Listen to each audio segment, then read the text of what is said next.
Talaga bang pinalitan ka niya o tumatakbo lang siya mula sa katahimikan, takot na harapin ang sarili niyang refleksyon?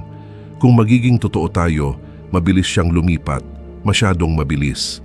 Baka nakaupo ka riyan iniisip, ganun na lang ba ako kadaling kalimutan? Hindi.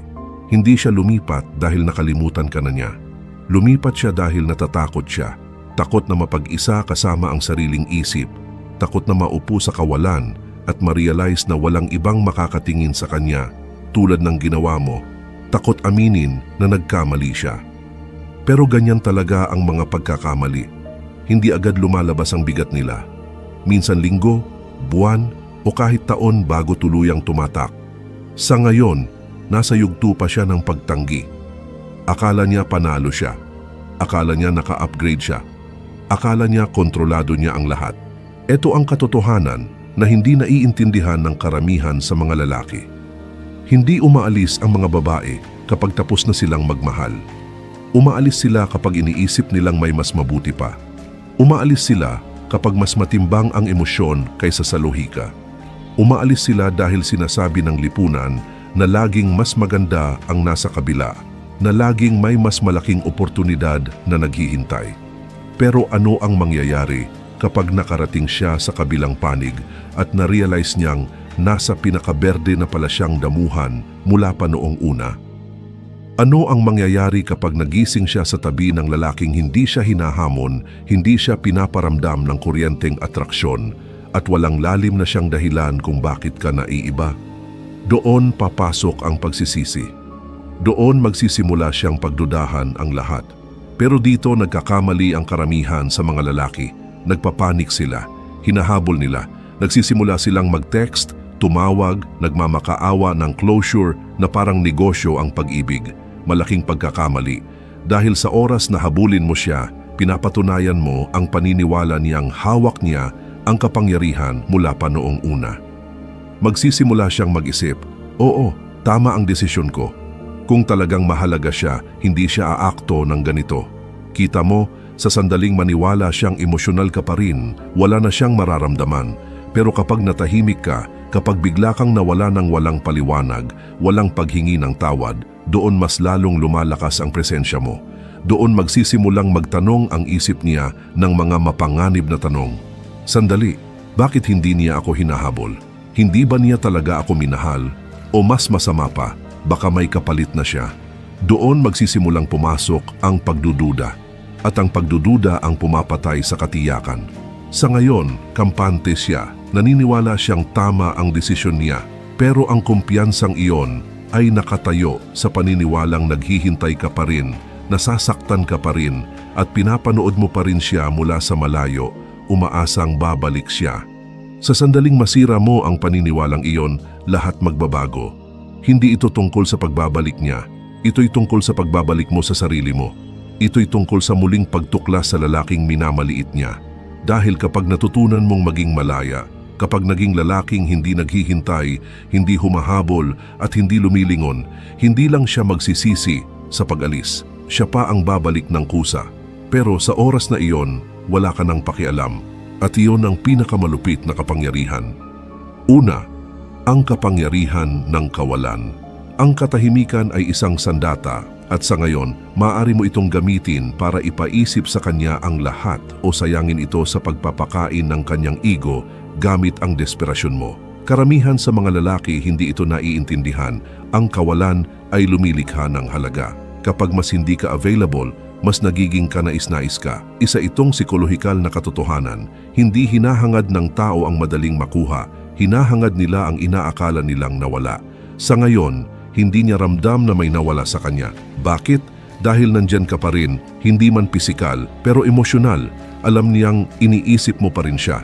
Alam niyang tinitingnan mo ang social media niya, inuulit sa isip ang mga lumang alaala, nagtatanong kung siya ba'y gumagawa rin ng pareho. At ang masakit na totoo, hindi. Hindi pa. Dahil hindi nararamdaman ng utak ng tao ang pagkawala hanggang sa tunay na mawala ang isang bagay. Hindi niya mararamdaman ang bigat ng kawalan mo kung hindi mo siya bibigyan ng pagkakataon. Kita mo, kapag biglang may nawala sa buhay natin, umaakto ang utak na parang naghihirap sa pagkawala ng droga. Nagsisimula itong maghanap ng pattern, ng paliwanag, ng kahit ano para punan ng kawalan. Pero kung hindi ka talaga nawawala, kung patuloy kang nagte-text, tumatawag, nagre-react, hindi niya kailanman mararanasan ang pagkawala na iyon.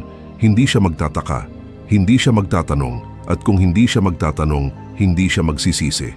Kailangan mong tigilan ang pagbibigay ng katiyakan sa kanya. Dahil sa ngayon, sigurado siya na tama ang naging desisyon niya. Sigurado siya na isa ka pa ring opsyon.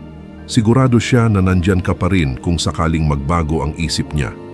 Pero sa sandaling alisin mo ang sarili mo sa mundo niya ng tuluyan, magsisimulang gumuho ang katiyakan na iyon. Ang katahimikan ay nagiging nakabibingi. Ang kawalan ay nagiging totoo. Sa una, wala siyang pakialam. Masisiyahan siya sa bago niyang sitwasyon, sa bagong lalaki, sa bagong realidad. Pero darating ang pagbabago.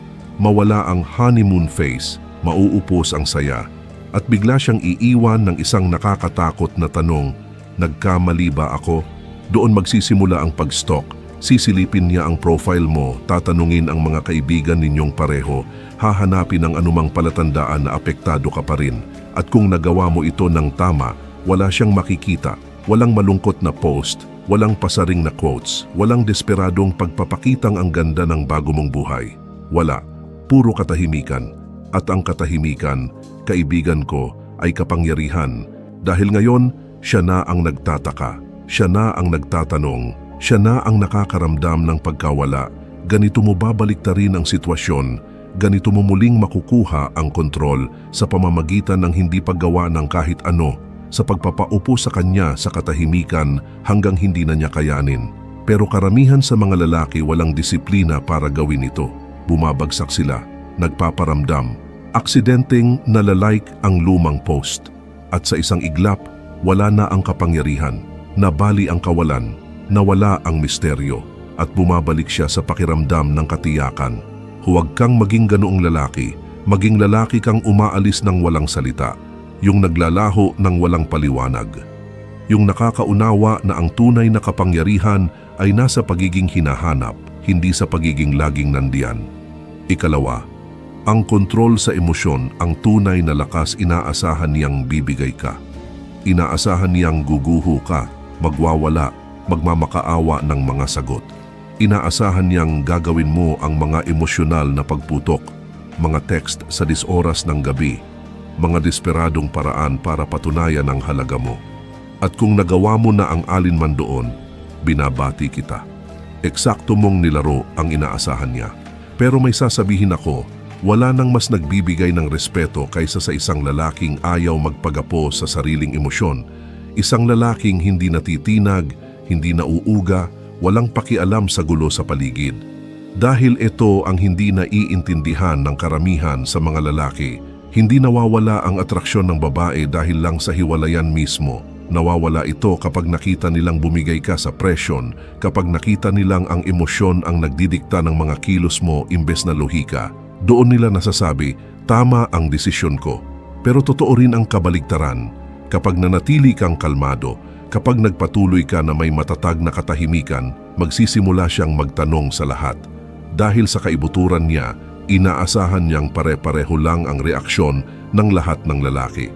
Pero kapag hindi mo ginawa, kapag hindi ka nagpakita ng kahit anong kahinaan, doon pumapasok ang kuryosidad. Sandali, bakit hindi siya nagre-react? Wala ba talaga siyang pakialam? Na-overestimate ko ba ang halaga ko sa buhay niya? At sa isang iglap, nababaliktad ang sitwasyon. Dahil habang akala niya siya ang nang-iwan, biglang pakiramdam niya ikaw pala ang tunay na bumitaw. Ito ang esensya ng Stoicism. Kontrolin ang kaya mong kontrolin, bitawan ang hindi mo kaya. At sa ngayon, hindi mo makokontrol ang mga desisyon niya. Hindi mo makokontrol kung sino ang kasama niya. Hindi mo makokontrol kung magsisisi ba siya o hindi. Pero ano ang kaya mong kontrolin? Ang tugon mo, ang isipan mo, ang mga kilos mo. Kaya tanungin mo ang sarili mo, umaakto ka ba bilang lalaking pagsisisihan niyang nawala o pinapatunayan mo lang sa kanya na tama ang pag-alis niya? Dahil ito ang katotohanan, hindi naaakit ang mga babae sa mga lalaking kailangan ng validation nila. Naaakit sila sa mga lalaking buo sa kanilang sarili. Mga lalaking hindi nababasag sa ilalim ng presyon. Mga lalaking nananatiling matatag kahit nagbabago ang mundo sa paligid nila. Iyon ang uri ng lalaking hindi basta makakalimutan ng isang babae. Iyon ang uri ng lalaking gumugulo sa isip niya tuwing gabi, nagtatanong kung nagawa ba niya ang pinakamalaking pagkakamali ng buhay niya. Pero hindi mo ito pwedeng pekein. Hindi ka pwedeng magkunwaring matatag pero palihim na chine-check ang Instagram niya bawat oras. Hindi ka pwedeng umastang detached pero lihim na umaasang babalik siya. Ang kontrol sa emosyon ay hindi palabas. Isa itong paraan ng pamumuhay. Either makuha mo ito o hindi. At ang mga lalaking nakakapag-master nito, hindi kailanman kailangang humabol. Dahil sa huli, hindi ang lalaking nagre-react ang nananalo, kundi ang lalaking nananatiling hindi natitinag. Ikatlo, ang bago niyang lalaki ay panakip, hindi solusyon. Sa ngayon, akala niya panalo siya, may bago siyang kasama. Nagpo-post siya ng mga litrato. Ipinapakita niya sa buong mundo kung gaano siya kasaya. At baka nakaupo ka riyan, unti-unting kinakain ng selos at sakit, iniisip kung paano siya nakalipat agad. May sasabihin ako, hindi siya nakalipat, dinidistract lang niya ang sarili niya. Karamihan sa mga babae, hindi nila talaga pinoproseso ang hiwalayan gaya ng ginagawa ng mga lalaki. Sa halip na upuan ang sakit, sa halip na harapin ang emosyon nila, tumatalon sila sa panibago. Hindi dahil gumaling na sila, kundi dahil hindi pa. Ang bago niyang lalaki, hindi siya upgrade, hindi siya espesyal. Isa lang siyang panakip, isang mabilisang solusyon, isang pansamantalang pagtakas mula sa mga damdaming kinatatakutan niyang harapin. At dito, nagkakamali ang karamihan sa mga lalaki. Iniisip nila, nakahanap siya ng mas mabuti. Ako ang naging problema, mali. Hindi siya kasama ng bago dahil mas mabuti ito. Kasama niya ito dahil kailangan niyang may maramdaman kahit ano.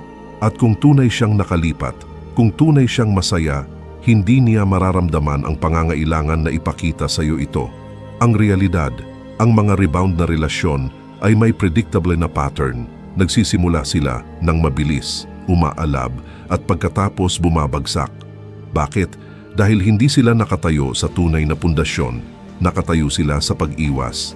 Sa ngayon, nasa honeymoon phase pa siya, lahat masaya at kapanapanabik. Pero laging nagtatapos ang phase na iyon. At kapag nangyari na, doon lilitaw ang mga bitak. Doon niya marirealize na hindi pala siya tunay na masaya, nadidistract lang siya. At alam mo kung anong nangyayari kapag nawala na ang distraction, nagsisimula siyang maisip ka. Sa una, dumadaan lang sa isip niya, pagkatapos nagiging kuryosidad tuwing gabi, at bago pa niya namalayan, chine-check na niya ang profile mo, iniisip kung nakalipat ka na, nagtataka kung bakit hindi ka nagre-react, nagtatanong kung bakit may nararamdaman pa rin siyang kawalan kahit may bago na siya. Doon papasok ang pagsisisi. Dahil habang abala siyang iwasan ang emosyon niya, ikaw naman ay minamaster ang iyo. Habang tumatalon siya sa panibagong sitwasyon, ikaw ay umaangat. Habang tumatakbo siya mula sa mga iniisip niya, ikaw naman ay humaharap ng diretso. At kapag bumagsak ang bago niyang relasyon, dahil babagsak ito, maaalala niya ang isang lalaking nanatiling matatag, ang lalaking hindi humabol, ang lalaking hindi nag-react. Kaya't kailanman, hindi ka dapat makipagkompetensya sa rebound niya. Huwag mong subukang patunayan na mas mabuti ka. Huwag mong ipakita na apektado ka. Ang gawin mo lang ay umatras at hayaang ang oras ang gumawa ng trabaho. Dahil ang mga lalaking nananalo sa huli, sila yung nakakaintindi ng katotohanan ito. Hindi ka niya pinalitan. Tumatakbo lang siya mula sa sarili niya. Ikaapat, ang sining ng kawalang pakialam. Habang mas nagmamalasakit ka, mas hindi siya nagmamalasakit. Iyan ang masakit na katotohanang ayaw tanggapin ng karamihan sa mga lalaki. Sa ngayon, inaasahan niyang may pakialam ka. Inaasahan niyang pinapanood mo siya. Naghihintay, nagre-react sa bawat maliit na bagay na ginagawa niya. Inaasahan niyang nagseselos ka sa bago niyang sitwasyon. Umaasang mapansin ka niya. Desperadong naghihintay ng senyales na may pakialam pa rin siya. Pero ano ang mangyayari kapag wala kang pakialam? Kapag totoo talagang wala ka ng pakialam, doon nagbabago ang lahat. Kita mo, likas sa mga babae ang subuki ng emosyonal na lakas ng lalaki. Hindi man nila ito ginagawa ng sinasadya, pero ginagawa nila. At kapag iniwan ka ng isang babae, kapag mabilis siyang lumipat, kapag ipinapakita niya sa mukha mo ang bago niyang buhay, isa iyong test. Isang test para makita kung bibigay ka, kung magre-react ka, kung mapapatunayan niyang hawak pa rin niya ang kapangyarihan sa'yo. At sa sandaling kagatin mo ang pain, bagsak ka na. Dahil walang mas mabilis na pumapatay ng atraksyon kaysa sa pagiging needy. Wala ring mas mabilis na nagpapawala ng respeto kaysa sa lalaking hindi makontrol ang emosyon. Pero totoo rin ang kabaligtaran. Walang mas nakakaakit sa babae kaysa sa tunay na kawalang pakialam. Makapangyarihan ang kawalang pakialam dahil binabago nito ang dynamics. Pinipilit nitong mag-isip siya. Pinipilit nitong magtanong siya kung tunay ba siyang naging mahalaga sa'yo. At iyon ang nakakaloko sa isip ng tao. Bakit? Dahil likas sa atin ang hanapin ang validasyon. Gusto nating maramdaman na mahalaga tayo. Gusto nating maramdaman na may epekto tayo. Pero kapag inalis mo ang validasyon na iyon, kapag pinaramdam mong napapalitan siya, doon siya magsisimulang maghanap sa'yo. Pero linawin natin, hindi ito tungkol sa pagpapanggap na wala kang pakialam. Hindi ito laro. Hindi ito acting na detached ka habang palihim mo namang minamanmanan ang bawat galaw niya. Hindi iyon kawalang pakialam, iyon ay insecurity. Ang tunay na kawalang pakialam ay iba. Ito yung oras na tunay mong inaalis siya sa sentro ng mundo mo. Kapag na-realize mong wala siyang kinalaman sa kaligayahan mo, sa tagumpay mo, sa kapayapaan ng isip mo, at kapag naabot mo ang level na iyon, doon ka nagiging mapanganib. Doon ka nagiging lalaking hindi niya kayang alisin sa isip niya dahil hindi namimiss ng mga babae ang lalaking nagmamakaawa ng atensyon nila. Namimiss nila ang mga lalaking hindi ito kailangan. Kaya hayaan mo siyang mag-post ng mga litrato, hayaan mo siyang maglaro ng maliliit na laro, hayaan mo siyang gawin ang lahat ng iniisip niyang makakakuha ng reaksyon mula sa'yo. Walang halaga ang lahat ng iyon. Dahil sa sandaling ma-realize niyang tunay kang hindi apektado, doon siya magsisimulang magtanong sa lahat. Ikalima, ang pagpapabuti ng sarili ang pinakamabisang paghihiganti. Ang paghihiganti ay hindi tungkol sa pagganti, hindi tungkol sa pagpapatunay na mali siya, hindi tungkol sa pagpapagselos sa kanya. Ang tunay na paghihiganti ay ang maging lalaking hindi niya inakalang kaya mong maging at ma-realize niyang huli na nawala sa kanya ang isang bagay na hindi na mapapalitan. Sa ngayon, may dalawang pagpipilian ka. Maaari kang malugmok sa sakit, bantayan ang social media niya, isipin kung ano ang ginagawa niya, at ubusin ang oras kakaisip kung iniisip ka pa ba niya. O pwede mong gamitin ang lahat ng enerhiyang iyon at ituon ito sa mga bagay na tunay na makikinabang ka.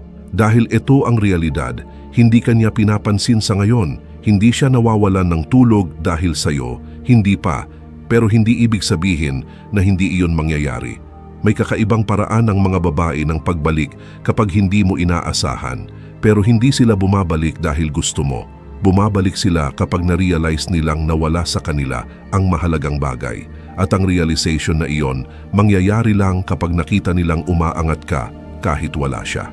Karamihan sa mga lalaki, winawasak ang sarili pagkatapos ng hiwalayan, naglalasing, nagsasayang ng oras, nalulugmok sa depression, at alam mo kung anong ibig sabihin noon. Pinapatunayan mo sa kanya na tama ang naging desisyon niya. Pero kapag isang lalaki ay nag-level up, kapag naging mas matalim, mas malakas, mas matagumpay kaysa dati, doon pumapasok ang pagdududa. Magsisimula siyang mag-isip, grabe, na-underestimate ko ba siya? Iniwan ko ba ang lalaking magiging unstoppable? At doon talaga papasok ang matinding pagsisisi. Dahil ito ang hindi aaminin ng karamihan sa mga babae. Inaasahan nilang mananatili kang pareho. Akala nila kilalang kilala ka na nila. Akala nila nakita na nila ang lahat ng kaya mong i-offer. Pero kapag nag-evolve ka tungo sa mas mataas na antas, kapag winasak mo ang bersyon ng sarili mong akala niya ay kilala na niya, gumugulo ito sa isip niya. Pero linawin natin, ang self-improvement ay hindi tungkol sa kanya. Tungkol ito sa iyo. Tungkol ito sa paglikha ng buhay na napakakumpleto, napakabuo, na totoo na wala ka nang pakialam kung babalik pa siya o hindi. Dahil kapag naabot mo ang level na iyon, kapag masyado ka nang abala sa panalo para maisip pa siya, doon niya mas mararamdaman ang kawalan mo. Kaya pumunta ka sa gym, itayo mo ang negosyo, linangin ang isipan, disiplinahin ang sarili, hindi para patunayan ang kahit ano sa kanya, kundi dahil ito ang lalaking nakatakda kang maging mula pa noong una. At ang pinakamaganda, sa oras na ma-realize niya ang tunay mong halaga, hindi mo na siya gugustuhin. Ika-6, ang mito ng closure. Umalis siya at ngayon, naghahanap ka ng sagot. Gusto mong malaman kung bakit siya umalis, bakit napakadali niyang pinalitan ka, bakit hindi niya ipinaglaban ang meron kayo. Sinasabi mo sa sarili mo na kung makakausap mo lang siya kahit isang beses pa, kung maipapaliwanag lang niya, baka lang makaka-move on ka. Pero eto ang totoo, ang closure ay isang kasinungalingan. Isa itong bitag na idinisenyo para manatili kang nakatali, naghihintay ng pahintulot para gumaling. At ang pinakamasakit, kahit makuha mo ito, wala pa ring mababago. Dahil ang closure ay hindi nanggagaling sa kanya, nanggagaling ito sa'yo. Sa ngayon, naghahanap ka ng sagot na magpapawala ng sakit. Gusto mong aminin niya na nagkamali siya. Gusto mong sabihin niyang may pakialam pa rin siya. Gusto mong magkaroon ng isang mahiwagang pag-uusap na biglang magpapalinaw sa lahat. Pero ito ang nangyayari kapag hinanap ng lalaki ang closure. Oo, makukuha mo ang pag-uusap na iyon. Pero guess what? Hindi nito dala ang kapayapaan. Mas maraming tanong, mas maraming kalituhan, mas maraming emosyonal na attachment sa isang sitwasyong dapat iniwan mo na kahapon. Baka sabihin niya, mahal ka pa niya pero hindi pa siya handa. Baka sabihin niya ang klasikong, "It's not you, it's me."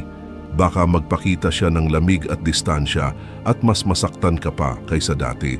Kahit ano pa man ang sabihin niya, pareho ang resulta. Mananatili kang nakatali, mananatili kang emosyonal na invested, at siya magpapatuloy ng walang pag-aalinlangan. Iyan ang dahilan kung bakit ang pinakamalalakas na lalaki hindi humihingi ng closure. Hindi nila ito kailangan. Sila mismo ang nagiging closure. Naiintindihan nila na ang closure ay hindi tungkol sa pagkuha ng sagot. Ito ay tungkol sa pagtanggap sa realidad. Tungkol sa pag-unawa na wala ng anuman ang sasabihin o gagawin niya na makakabago sa nangyari na. Tungkol ito sa pagpili na magpatuloy ng hindi kailangan ang validasyon, paliwanag o pahintulot mula sa kanya. Dahil sa sandaling itigil mo ang paghahanap ng closure, iyon ang sandaling mababawi mo ang kapangyarihan mo. Inaasahan niyang tatawag ka.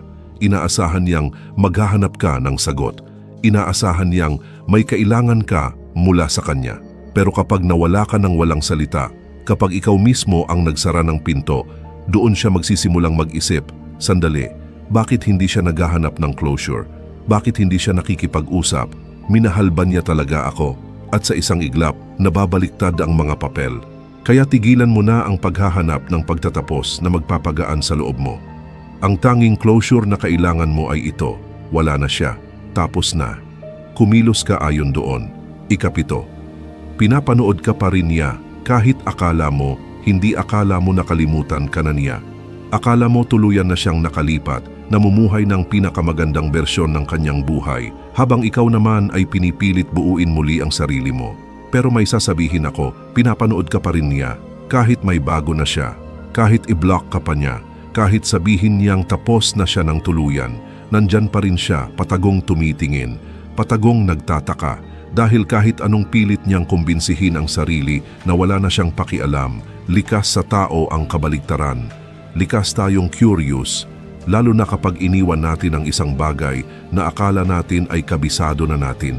At sa ngayon, kahit hindi niya aminin, may bahagi ng isip niya na nagtatanong, tama ba ang desisyon ko? Sa simula, magpapanggap siyang wala kang halaga. Hindi ka niya papansinin. Iiwasan niya ang lahat ng bagay na magpapaalala sa iyo. Pero habang lumilipas ang panahon, habang kumukupas ang saya ng bago niyang buhay, unti-unting sisilip ang curiosity. Sisilip siya sa profile mo. Mag-scroll siya sa mga litrato mo. Titingnan niya kung may pinost ka bang nagpapahiwatig ng nararamdaman mo. At ang pinakamasamang magagawa mo, ibigay sa kanya eksakto ang hinahanap niya. Dahil sa sandaling makita niya ang malungkot na post, ang cryptic na quote o ang pilit na pagpapagselos, panalo siya. Nakakuha siya ng kumpirmasyon na apektado ka pa rin, na natigil ka pa rin, na hawak pa rin niya ang kapangyarihan sa'yo.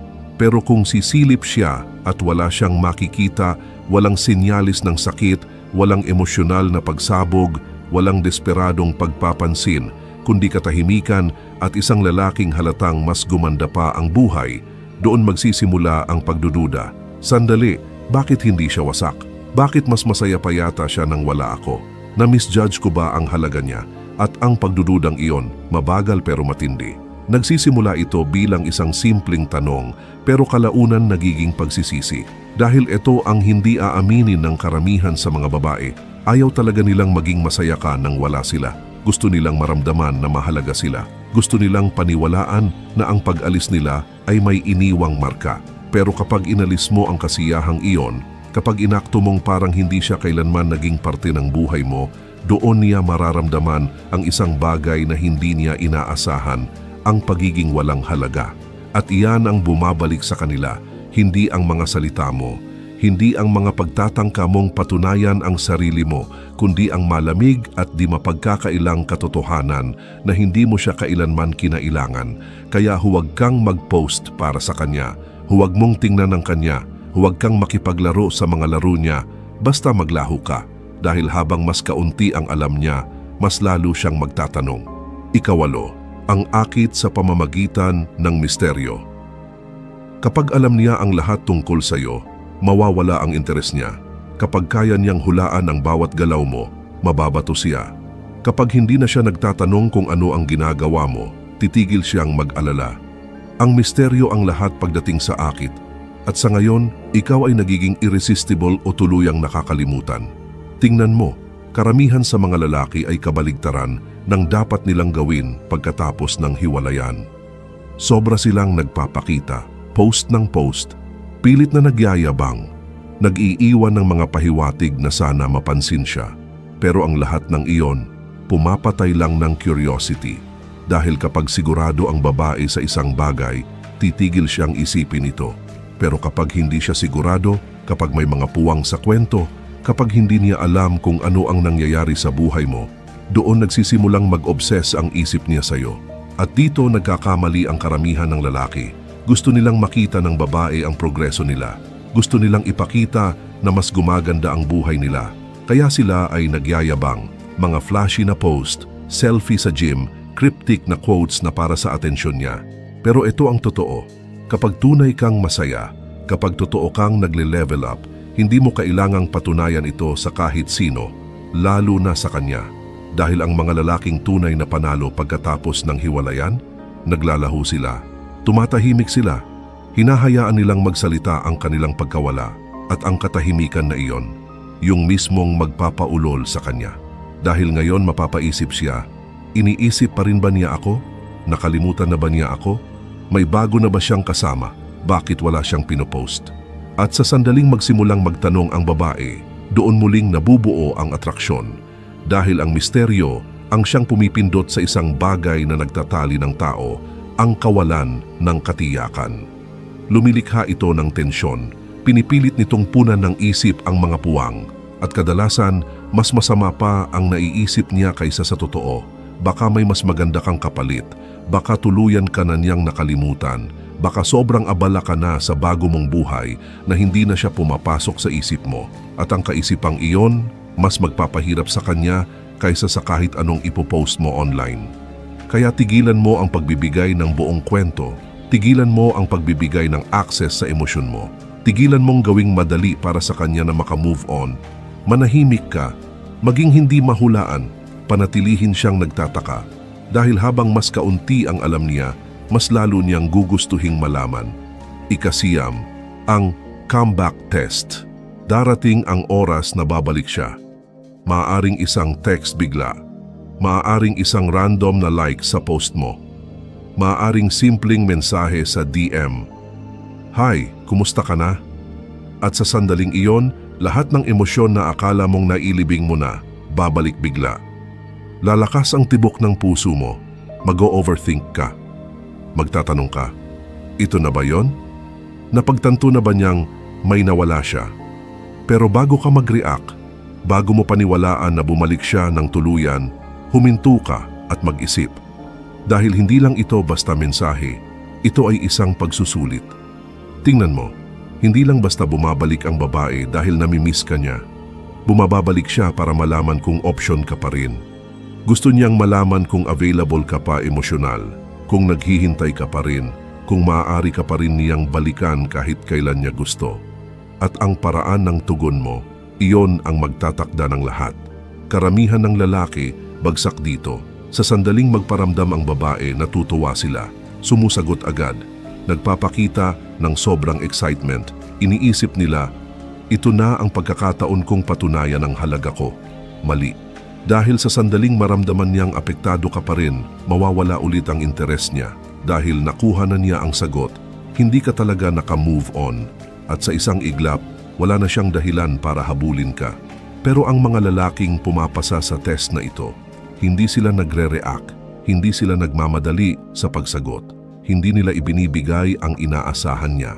Sa halip, pinapahirapan nila siya. Maaaring hindi ka sumagot. Maaaring ilang araw bago ka tumugon. Maaaring sagutin mo lang siya ng pinakasimple at pinaka-casual na sagot. Ayos naman ako, sana okay ka rin. Walang emosyon, walang excitement, walang mahabang usapan, kundi kalmado, kontrolado at walang pakialam. At iyon ang magpapaulol sa kanya. Dahil ngayon, hindi na siya sigurado kung nasaan siya sa buhay mo. Nararamdaman niya ang distansya. Nagtatanong siya, sandali, wala na ba siyang pakialam? Totoo bang naka-move on na siya? At sa sandaling ang babae na ang humahabol ng validasyon mula sa iyo, imbes na ikaw ang humabol sa kanya, panalo ka na. Dahil ang atraksyon ay hindi nabubuo sa salita, nabubuo ito sa pagdududa, nabubuo ito sa misteryo, nabubuo ito sa takot na baka nawala niya ang isang bagay na hindi na niya mababawi. Kaya kapag nagparamdam siya, huwag mo itong ituring na tagumpay. Ituring mo itong kung ano talaga, isang pagsubok sa self-control mo, sa disiplina mo, at kung ikaw pa rin ba ang parehong lalaking iniwan niya, o kung nag-i-evolve ka na sa isang taong hindi na niya basta maaabot. At kapag pumasa ka sa test na iyon, hindi lang siya magsisisi na iniwan ka, magiging obsessed siya sa katotohanang hindi ka na lumingon pabalik.